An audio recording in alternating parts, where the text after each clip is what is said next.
So today we are going to discuss 5th SEM English section A, and you all know section A consists of 20 marks, and you have these two items, language development as vocabulary and then critical reading. Your additional reading passages are titled as critical reading in your textbook. So let me explain all these three units clearly.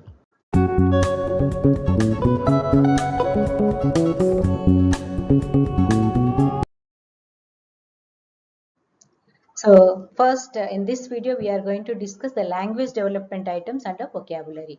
So you have your one word substitutes and essay writing under unit 1, and then words often confused and resume writing under unit 2, and then you have formal and informal vocabulary along with the basic project report writing under unit 3. So we are going to discuss these in detail. So first exercise, match the description in column A with their one word substitutes in column B. The first one, in the same words as were used originally. So it is called as verbatim. Okay, not repeating all the words or changing the words. Someone who loves collecting books is bibliophile. One who is violently against established beliefs is iconoclast. One with unlimited power is autocrat. Then a poem of serious reflection, typically a lament for the dead. That means a sad poem. That is called as elegy. One who is recovering health after illness, convalescent. One who runs away from justice, fugitive. A small shelter for a dog, kennel. A backward look or a view into the past, it is retrospect. Introspect is looking inside within ourselves, and looking into the past is retrospect. Then expressive in the use of words is eloquent.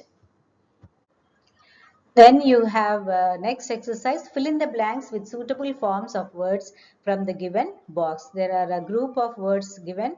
You have to select these words and fill in the blanks. So first one, on the ride into the ocean, the tourist was treated into a dash of rare fish. And the answer is shoal. Shoal is a group of fish. It's a group word, collective noun. And then the river, fueled by rain, turned into a dash. That is torrent. Torrent is actually a kind of storm in the river.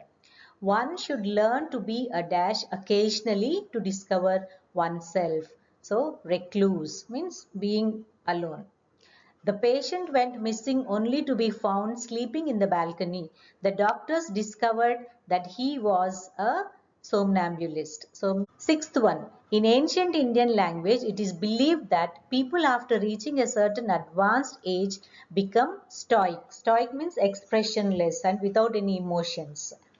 Then seventh, every political party should develop policies which are dash and can reach out to all the communities. Secular means believing in all the communities. Then eighth, the young people of today, realizing that travel is an important experience of life, are nurturing the spirit of wanderlust. Wanderlust is interested in traveling. The ninth one, after the accident, he took a vow to abstain from alcohol and become a teetotaler. Teetotaler means being sober, not having under the effect of alcohol, or completely abstaining from alcohol.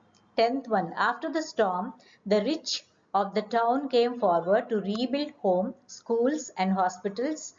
So the dash were appreciated by the people, the philanthropists. The people who are interested in serving the society are called philanthropists. Let's move on to the next exercise.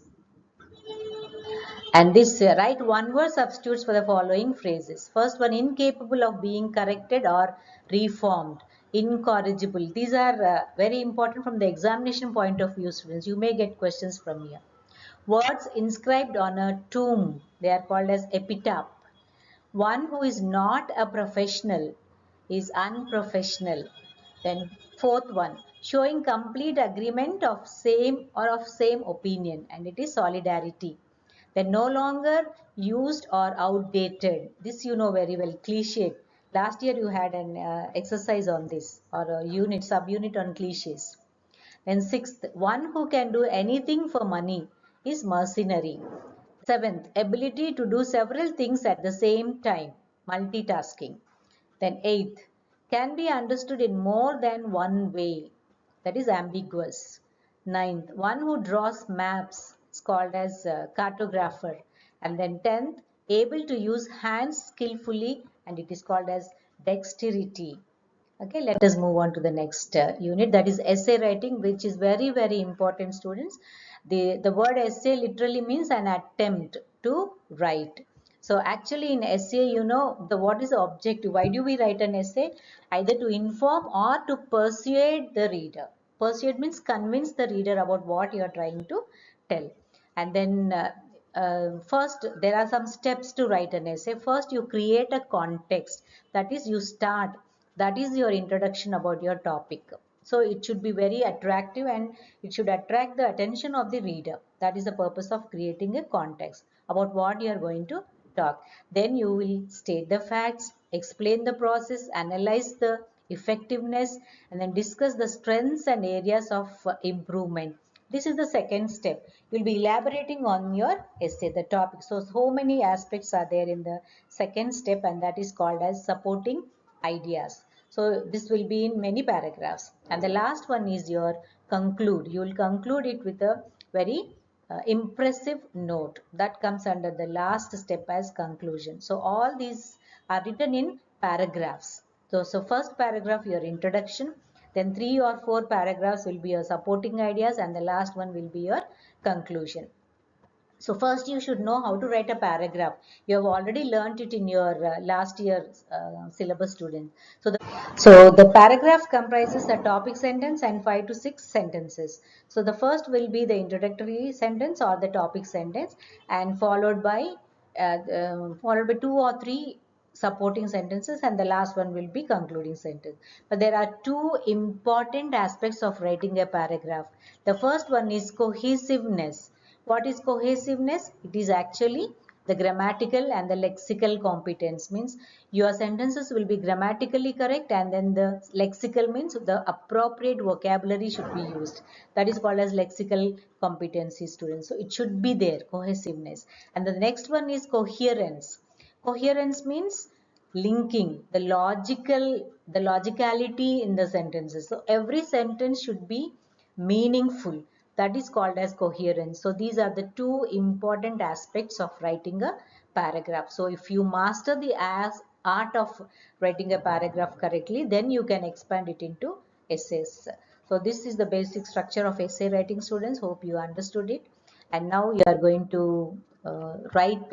So see, they have given in your textbook, in page chalk out the basic structures of an essay topic uh, chosen by the teacher or chosen by you. There are some essay topics given here, students. So first one is you are going to write the essays.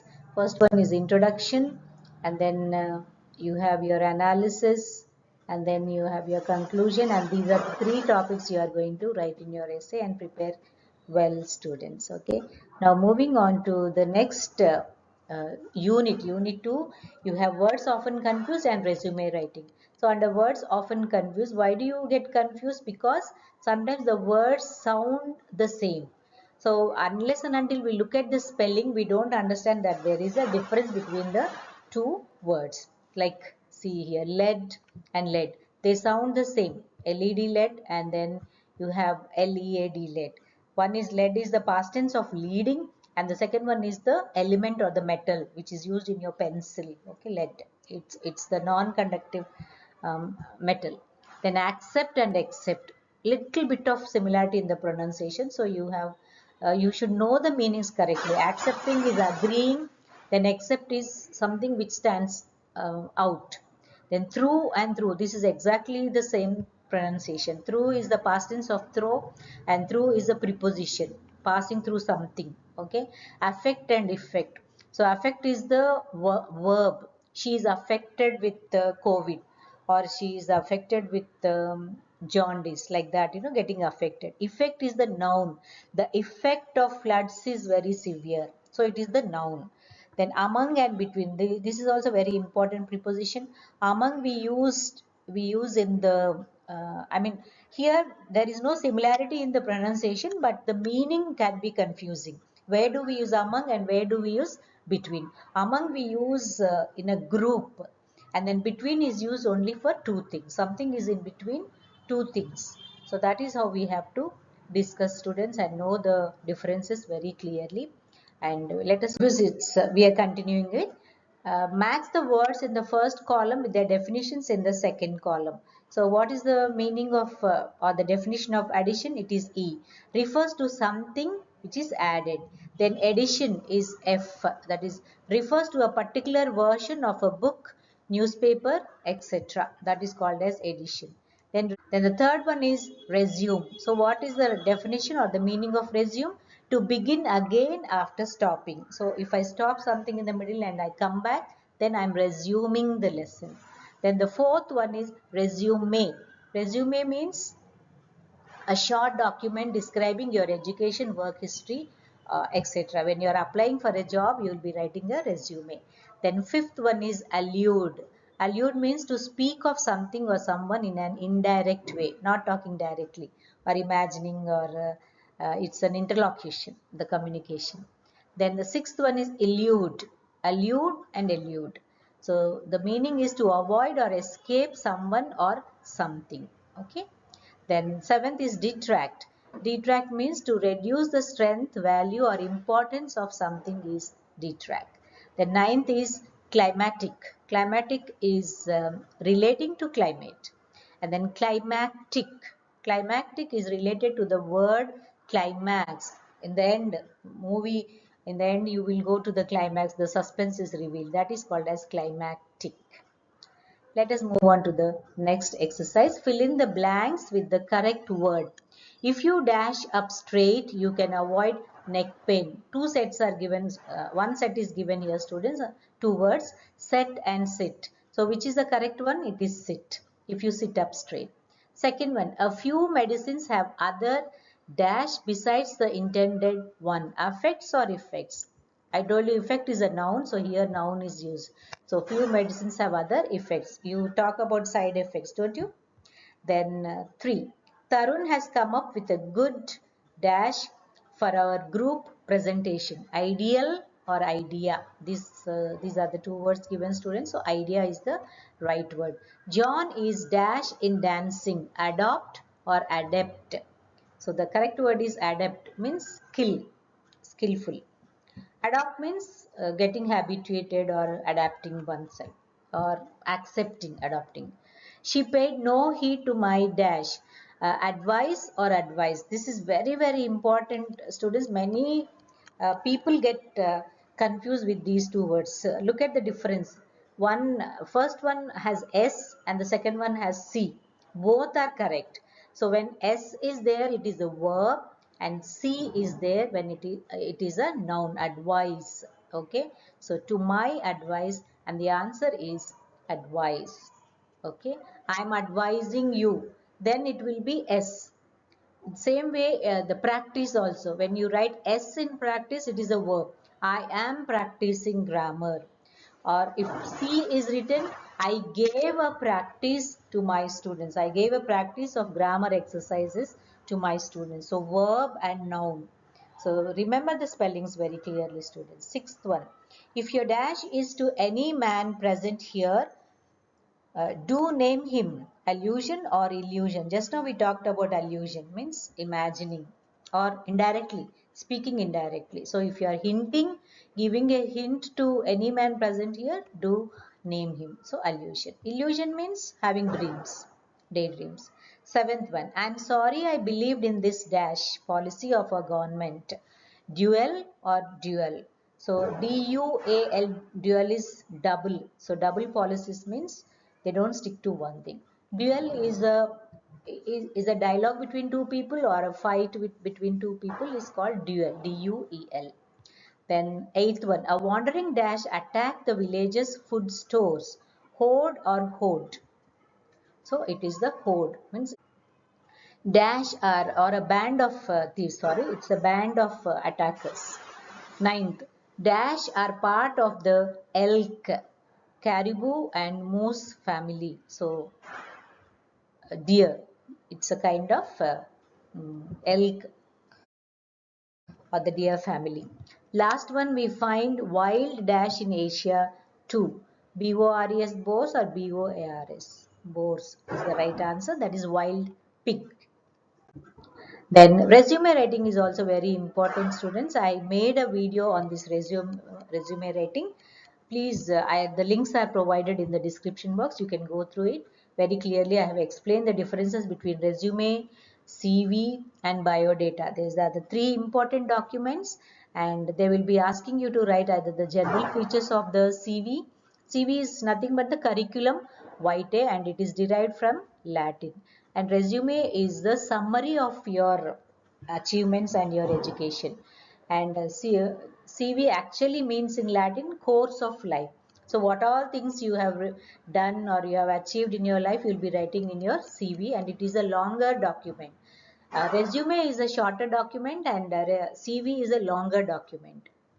That is the difference, students, and you have to remember a model is given here in your textbook. This model is given.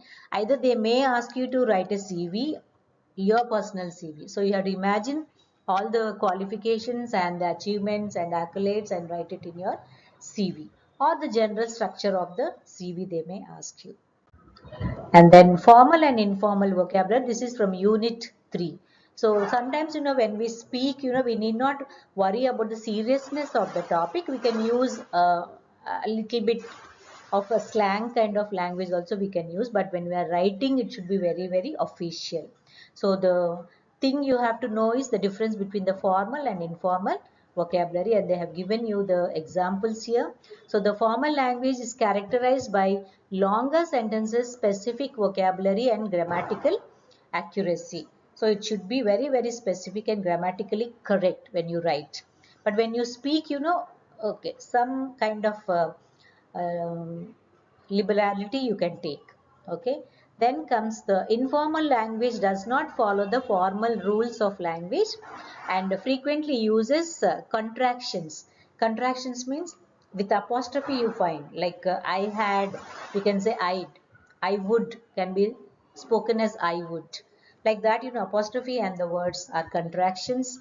And then you have ellipses or the gaps. You can have the gaps in your spoken language.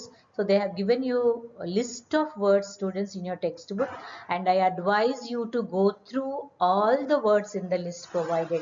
Why? Because the questions will be asked from this list. So your memory should be very, very sharp, and it will be a little bit confusing because many a time we use informal words as formal words. So there is every chance of getting confused. So I advise you to read the words. Just it will take 5 minutes, not more than 5 minutes, students. So read the words. Like a lot of is informal and numerous is formal. And then comes also is informal, and in addition or additionally is formal. So they will ask you uh, the words, they will give you the informal words and then the other the substitution of the formal words. So unless and until you remember, you cannot write them correctly. So all these words you have to learn them by heart. In the next page, a big list is given, the informal and the formal, like cheap, inexpensive, come back, return, deal with, handle. Either they give you the formal and ask you to write the informal, or they give you the informal and ask you to write the formal. Like photo is informal, photograph is the formal, put in is informal, insert is the formal word, put off is informal, postpone is formal, rack up is informal, accumulate is formal. So all the words which are given in the list, you have to learn them by heart. Unless and until you learn them by heart, it's very, very difficult. Select is informal, permit is formal, link up is informal, connect is formal, TV is informal, television is formal, wait for is informal, await is formal, whole is informal, entire or complete is the formal. So like that, all the words you learn them by heart.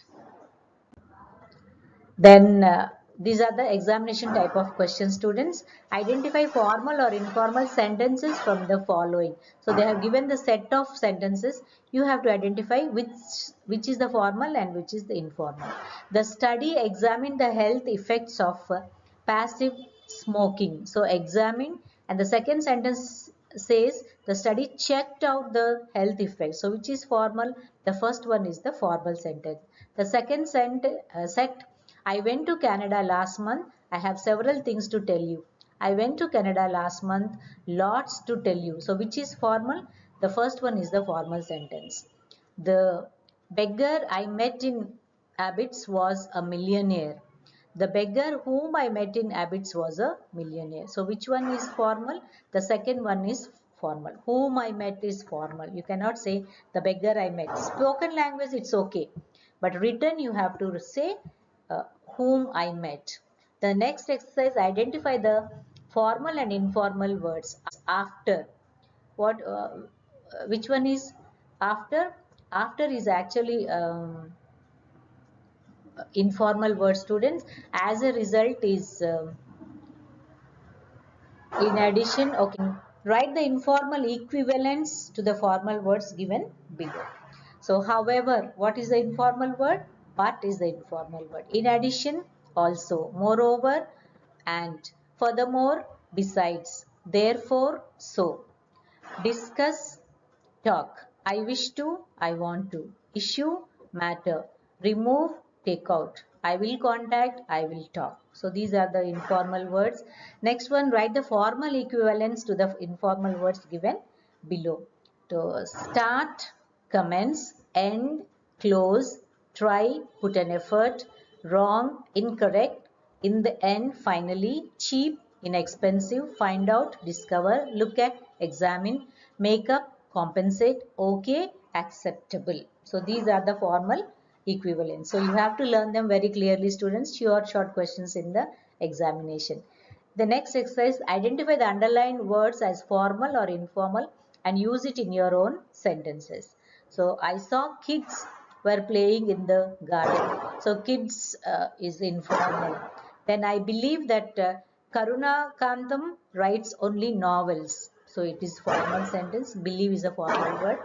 The results of the study were mixed up is informal. The patient recovered from the illness. It's formal. It was raining cats and dogs. Cats and dogs is an idiom, so it is informal sentence. Then she says, I will get some info about your college. Info is informal. Then we have a limited budget. Limited budget is formal. Okay, limited means very short or very little. Then the story was not real, it was made up, it's informal. Fictitious is the formal word. The president started his speech. Started is informal. Commenced his speech is informal. Formal. Started is informal. The documentary concerns a woman who goes to China. It's a formal word. Next exercise, fill in the blanks with the appropriate words as per the context. He dashed his mobile for any messages checked or verified. So here it's a mixture, student. Whichever is correct to the context, we have to identify. So checked is the right word. We use it. We will dash building work in August. So we will commence the building work. Every dash has rights which should be respected. So individual is the word here. Fourth, there are dash mistakes in your text. There are many mistakes in your mistakes. This is informal. You can also use there are numerous mistakes in your text in formal context. Fifth, we must dash all the resources we have. So we must utilize all the resources we have. Everyone was dash disappointed or boomed disappointed. Seventh, it was something the professors could dash endure or put up with. So meaning is same, you can say endure. Eighth one, the company was going bankrupt. They changed the manager. So answer is therefore they changed. They needed dash while recovering from the hurricane. They needed help. I dash pass my English examination. I wanna or I want to. The formal is want to. So that is about the exercises, students, and this the last topic is basics of project report writing. There will be an essay type question on this units, I mean subunit project report writing. So what is project report writing and the types of report, everything I made a very detailed video, students. It is there. and the link I have given in the description box, or the playlist. I'm going to put the link for the playlist for all your 5th semester English, the new syllabus, so you can check it. Okay, students, hope you all have understood the section A part clearly. Still, if you have any comments, do not hesitate, put them in the comment box. There are some regular students who ask doubts. I am there for there. I always am there for